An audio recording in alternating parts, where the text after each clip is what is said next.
Chapter 33. King Fred is worried.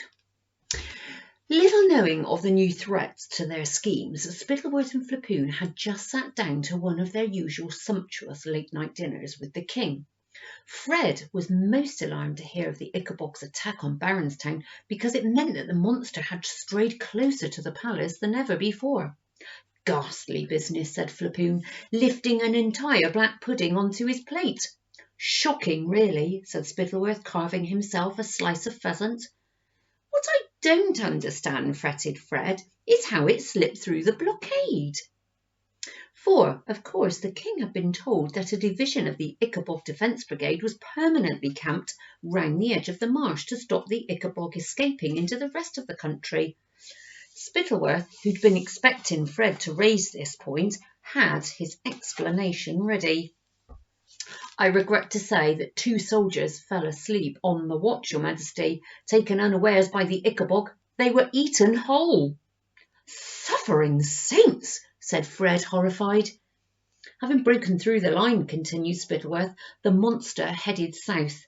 We believe it was attracted to Baronstown because of the smell of the meat. While there, it gobbled up some chickens, as well as the butcher and his wife. Dreadful, dreadful, said Fred with a shudder, pushing his plate away from him. And then it slunk off back home to the marsh, did it? So our trackers tell us, sire, said Spittleworth, but now that it's tasted a butcher full of Baronstown sausage, we must prepare for it to trying to break through the soldiers' lines regularly, which is why I think we should double the number of men stationed there, sire. Sadly, that will mean doubling the Ickabog tax. Luckily for them, Fred was watching Spittleworth, so he didn't see Flapoon smirk. Yes, I suppose that makes sense, said the king. He got to his feet and began roaming restlessly around the dining room. The lamplight made his costume, which today was of sky-blue silk with aquamarine buttons, shine beautifully. As he paused to admire himself in the mirror, Fred's expression clouded. Spittleworth, he said, the people do still like me, don't they? How can your Majesty ask such a thing, said Spittleworth with a gasp. You're the most beloved king in the whole of Cornucopia's history.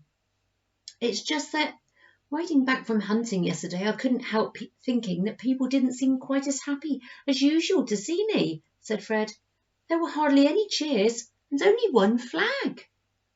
Give me their names and addresses, said Flapoon, through a mouthful of black pudding, and he groped in his pockets for a pencil. I don't know their names and addresses, Flapoon, said Fred, who was now playing with a tassel on the curtains. They were just people, passing by. But it upset me rather, and then, when I got back to the palace, I heard that the day of petition has been cancelled. Ah, said Spittleworth. Yes, I was going to explain that to your Majesty. There's no need, said Fred. Lady Islander has already spoken to me about it. What? Said Spittleworth, glaring at Flapoon. He'd given his friend strict instructions never to let Lady Islander near the king because he was worried what she might tell him. Flapoon scowled and shrugged. Really, Spittleworth couldn't expect him to be at the king's side every minute of the day. A man needed the bathroom occasionally, after all. Lady Islander told me that people are complaining that the Ickabog tax is too high. She says rumours are flying that there aren't even any troops stationed in the north. Piffle and poppycock, said Spittleworth, though in fact it was perfectly true that there were no troops stationed in the north, and also true that there'd been even more complaints about the Ickabog tax, which was why he'd cancelled the day of petition. The last thing he wanted was for Fred to hear that he was losing popularity. He might take it into his foolish head to lower the taxes, or even worse, send people to investigate the imaginary camp in the north. There are times, obviously, when 2 regiments swap over, said Spittleworth, thinking that he'd have to station some soldiers near the marsh now to stop busybodies asking questions. Possibly some foolish marshlander saw a regiment riding away and imagined that there was nobody left up there. Why don't we triple the Ickabog tax, sire? Asked Spittleworth, thinking that this would serve the complainers right. After all, the monster did break through the lines last night. Then there can never be any danger of a scarcity of men on the edge of the marshlands, and everyone will be happy. Yes, said Fred uneasily. Yes, that does make sense. I mean, if the monster can kill 4 people and some chickens in a single night. At this moment, Canterbury, the footman, entered the dining room and, with a low bow, whispered to Spittleworth that the Baron's town spy had just arrived with urgent news from the sausage-making city. Your Majesty, said Spittleworth smoothly, I must leave you. Nothing to worry about. A minor issue with my, horse. Chapter 34. 3 more feet. This had better be worth my while, snapped Spittleworth 5 minutes later as he entered the blue parlour, where the spy was waiting. Your lordship, said the breathless man, they're saying the monster's hopping. They're saying what? Hopping, my lord, hopping, he panted. They've noticed all the prints are made by the same left foot. Spittleworth stood speechless. It had never occurred to him that the common folk might be clever enough to spot a thing like that. Indeed, he, who'd never had to look after a creature in his life, not even his own horse, had stopped to consider the fact that a creature's feet might not all make the same prints in the ground. Must I think of everything, bellowed Spittleworth, and he stormed out of the parlour and off to the guards room, where he found Major Roach drinking wine and playing cards with some friends. The Major leapt to his feet at the sight of Spittleworth, who beckoned him to come outside. I want you to assemble the Ickabog Defence Brigade immediately, Roach, Spittleworth told the Major in a low voice. You're to ride to the north and be sure to make plenty of noise as you go by. I want everyone from Shoeville to Jeroboam to see you passing by. Then, once you're up there, spread out and mount a guard over the border marsh. But, began Major Roach, who'd got used to life of ease and plenty at the palace, with occasional rides around Shoeville in full armour. I don't want buts, I want action, shouted Spittleworth. Rumours are flying that there's nobody stationed in the north. Go now and make sure you wake up as many people as possible as you go. But leave me 2 men, Roach, just 2. I have another small job for them. So the grumpy Roach ran off to assemble his troops, and Spittleworth proceeded alone to the dungeons. The first thing he heard when he got there was the sound of Mr. Dovetail, who was still singing the national anthem. Be quiet, bellowed Spittleworth, drawing his sword and gesturing to the warder to let him into Mr. Dovetail's cell. The carpenter appeared quite different to the last time Lord Spittleworth had seen him. Since learning that he wasn't to be let out of the dungeon to see Daisy, a wild look had appeared in Mr. Dovetail's eyes. Of course, he hadn't been able to shave for weeks, and his hair had grown rather long. I said be quiet, barked Spittleworth, because the carpenter, who didn't seem to be able to help himself, was still humming the national anthem. I need another 3 feet. Do you hear me? 1 more left foot and 2 right. Do you understand me, carpenter? Mr. Dovetail stopped humming. If I carve them, will you let me out to see my daughter, my lord? He asked in a hoarse voice. Spittleworth smiled. It was clear to him that the man was going slowly mad, because only a madman would imagine he'd be let out after making another 3 Ickabog feet. Of course I will, said Spittleworth. I shall have the wood delivered to you first thing tomorrow morning. Work hard, carpenter. When we're finished, I'll let you see your daughter. When Spittleworth emerged from the dungeons, he found 2 soldiers waiting for him, just as he'd requested. Spittleworth led these men up to his private apartments, made sure Canterbury the footman wasn't skulking about, locked the door and turned to give the men their instructions. There will be 50 ducats for each of you, if you succeed in this job, he said, and the soldiers looked excited. You are to follow the Lady Islander morning, noon and night. You understand me? She must not know you are following her. You will wait for a moment when she is quite alone so that you can kidnap her without anyone hearing or seeing anything. If she escapes or you are seen, I shall deny that I gave you this order and put you to death. What do we do with her once we've got her? Asked one of the soldiers, who no longer looked excited but very scared. Said Spittleworth, turning to look out of the window while he considered what best to do with Islander. Well, a lady of the court isn't the same as a butcher. The Ickabog can't enter the palace and eat her. No, I think best, said Spittleworth, a slow smile spreading over his crafty face, if you take Lady Islander to my country estate. Send word when you've got her there, and I'll join you.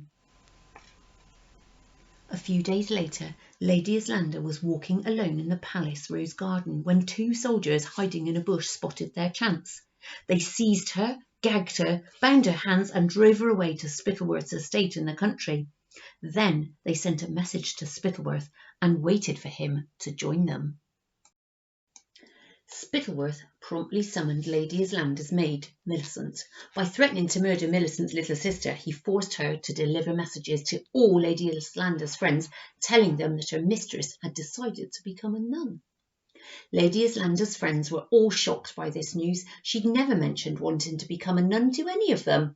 In fact, several of them were suspicious that Lord Spittleworth had had something to do with her sudden disappearance. However, I'm sad to tell you that Spittleworth was now so widely feared that apart from whispering their suspicions to each other, Islander's friends did nothing to either find her or ask Spittleworth what he knew. Perhaps even worse was the fact that none of them tried to help Millicent, who was caught by soldiers trying to flee the city within the city and imprisoned in the dungeons. Next, Spittleworth had set out for his country estate, where he arrived late the following evening. After giving each of Islander's kidnappers 50 ducats and reminding them that if they talk he'd have them executed, Spittleworth smoothed his thin moustaches in a mirror, then went to find Lady Islander, who was sitting in his rather dusty library, reading a book by candlelight. "Good evening, my lady," said Spittleworth, sweeping her a bow. Lady Islander looked at him in silence. "I have news for you," continued Spittleworth, smiling. "You are to become the wife of the chief adviser." "I'd sooner die," said Lady Islander pleasantly, and turning a page in her book, she continued to read. Come, said Spittleworth. "As you can see, my house really needs a woman's tender care. You'll be far happier here making yourself useful than pining over the cheesemaker's son, who in any case is likely to starve to death any day now." Lady Islander, who expected Spittleworth to mention Captain Goodfellow, had been preparing for this moment ever since arriving in the cold and dirty house, so she said, with neither a blush nor a tear, "I stopped caring for Captain Goodfellow a long time ago, Lord Spittleworth. The sight of him confessing to treason disgusted me. I could never love a treacherous man, which is why I could never love you." She said it so convincingly that Spittleworth believed her. He tried a different threat and told her he'd kill her parents if she didn't marry him, but Lady Islander reminded him that she, like Captain Goodfellow, was an orphan. Then Spittleworth said he'd take away all the jewellery her mother left her, but she shrugged and said she preferred books anyway. Finally, Spittleworth threatened to kill her, and Lady Islander suggested he get on with it, because that would be far better than listening to him talk. Spittleworth was enraged. He'd become used to having his own way in everything, and here was something he couldn't have, and it only made him want it all the more. Finally, he said that if she liked books so much, he'd lock her up inside the library forever. He'd have bars fitted on all the windows, and Scrumble the butler would bring her food 3 times a day, but she would only ever leave the room to go to the bathroom unless she agreed to marry him. "Then I should die in this room," said Lady Islander calmly, "or perhaps, who knows, the bathroom." As he couldn't get another word out of her, the furious chief adviser left. Chapter 36. Cornucopia Hungry. A year passed, then 2, then 3, 4, and 5. The tiny kingdom of Cornucopia, which had once been the envy of its neighbours for its magically rich soil, for the skill of its cheesemakers, winemakers and pastry chef, and for the happiness of its people, had changed almost beyond recognition. True, Shoeville was carrying on more or less as it always had. Spittleworth didn't want the king to notice that anything had changed, so he spent plenty of gold in the capital to keep things running as they always had, especially in the city within the city. Up in the northern cities, though, people were struggling. More and more businesses, shops, taverns, blacksmiths, wheelwrights, farms and vineyards were closing down. The Ickabog tax was pushing people into poverty, and if that wasn't bad enough, everyone feared being the next to receive a visit from the Ickabog, or whatever it was that broke down doors and left monster-like tracks around houses and farms. People who voiced doubts about whether the Ickabog was really behind these attacks were usually next to receive a visit from the Dark Footers. That was the name Spittleworth and Roach had given to the squads of men who murdered unbelievers in the night, leaving footprints around their victims' houses. Occasionally, though, the Ickabog doubters lived in the middle of a city where it was difficult to fake an attack without the neighbours seeing. In this case, Spittleworth would hold a trial, and by threatening their families, as he had with Goodfellow and his friends, he made the accused agree that they'd committed treason. Increasing numbers of trials meant Spittleworth had to oversee the building of more jails. He also needed more orphanages. Why did he need orphanages, you ask? Well, in the first place, quite a number of parents were being killed or imprisoned, as everyone was now finding it difficult to feed their own families. They weren't able to take in the abandoned children. In the second place, poor people were dying of hunger. As parents usually fed their children rather than themselves, children were often the last of the family left alive. And in the third place, some heartbroken homeless families were giving up their children to orphanages because it was the only way they could make sure their children would have food and shelter. I wonder whether you remember the palace maid Hetty, who so bravely warned Lady Islander that Captain Goodfellow and his friends were about to be executed. Well, Hetty used Lady Islander's gold to take a coach home to her father's vineyard just outside of Jeroboam.